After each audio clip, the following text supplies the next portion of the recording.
Demikian juga kamu, hai istri-istri, tunduklah kepada suamimu, supaya jika ada di antara mereka yang tidak taat kepada firman, mereka juga tanpa perkataan dimenangkan oleh kelakuan istrinya. Jika mereka melihat bagaimana murni dan salehnya hidup istri mereka itu. Perhiasanmu janganlah secara lahiriah, yaitu dengan mengepang-epang rambut, memakai perhiasan emas, atau dengan mengenakan pakaian yang indah-indah. Tetapi perhiasanmu ialah manusia batiniah, yang tersembunyi dengan perhiasan yang tidak binasa, yang berasal dari roh yang lemah lembut dan tentram, yang sangat berharga di mata Allah.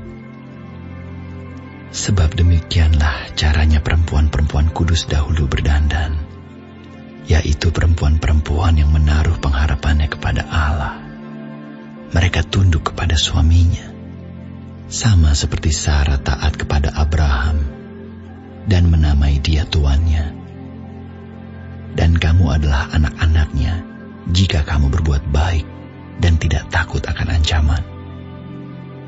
Demikian juga kamu, hai suami-suami, hiduplah bijaksana dengan istrimu, sebagai kaum yang lebih lemah. Hormatilah mereka sebagai teman pewaris dari kasih karunia, yaitu kehidupan, supaya doamu jangan terhalang.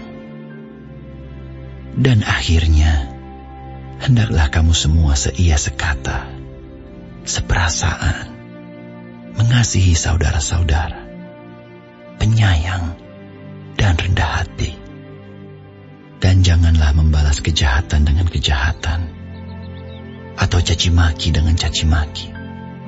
Tetapi sebaliknya, hendaklah kamu memberkati, karena untuk itulah kamu dipanggil, yaitu untuk memperoleh berkat. Sebab, siapa yang mau mencintai hidup dan mau melihat hari-hari baik, ia harus menjaga lidahnya terhadap yang jahat dan bibirnya terhadap ucapan-ucapan yang menipu. Ia harus menjauhi yang jahat dan melakukan yang baik. Ia harus mencari perdamaian dan berusaha mendapatkannya. Sebab mata Tuhan tertuju kepada orang-orang benar, dan telinganya kepada permohonan mereka yang minta tolong. Tetapi wajah Tuhan menentang orang-orang yang berbuat jahat. Dan siapakah yang akan berbuat jahat terhadap kamu, jika kamu rajin berbuat baik? Tetapi sekalipun kamu harus menderita juga karena kebenaran, kamu akan berbahagia. Sebab itu janganlah kamu takuti apa yang mereka takuti, dan janganlah gentar. Tetapi kuduskanlah Kristus di dalam hatimu sebagai Tuhan, dan siap sedialah pada segala waktu untuk memberi pertanggungan jawab kepada tiap-tiap orang yang meminta pertanggungan jawab dari kamu tentang pengharapan yang ada padamu. Tetapi haruslah dengan lemah lembut dan hormat, dan dengan hati nurani yang murni, supaya mereka yang memfitnah kamu karena hidupmu yang saleh dalam Kristus menjadi malu karena fitnahan mereka itu. Sebab lebih baik menderita karena berbuat baik, jika hal itu dikehendaki Allah, daripada menderita karena berbuat jahat. Sebab juga Kristus telah mati sekali untuk segala dosa kita. Ia yang benar untuk orang-orang yang tidak benar, supaya ia membawa kita kepada Allah. Ia yang telah dibunuh dalam keadaannya sebagai manusia, tetapi yang telah dibangkitkan menurut roh.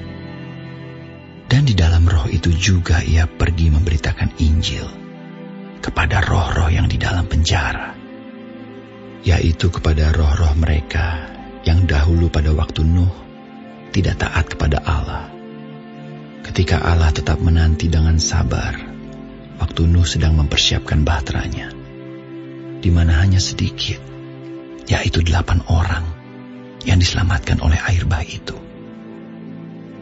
Juga kamu sekarang diselamatkan oleh kiasannya, yaitu baptisan.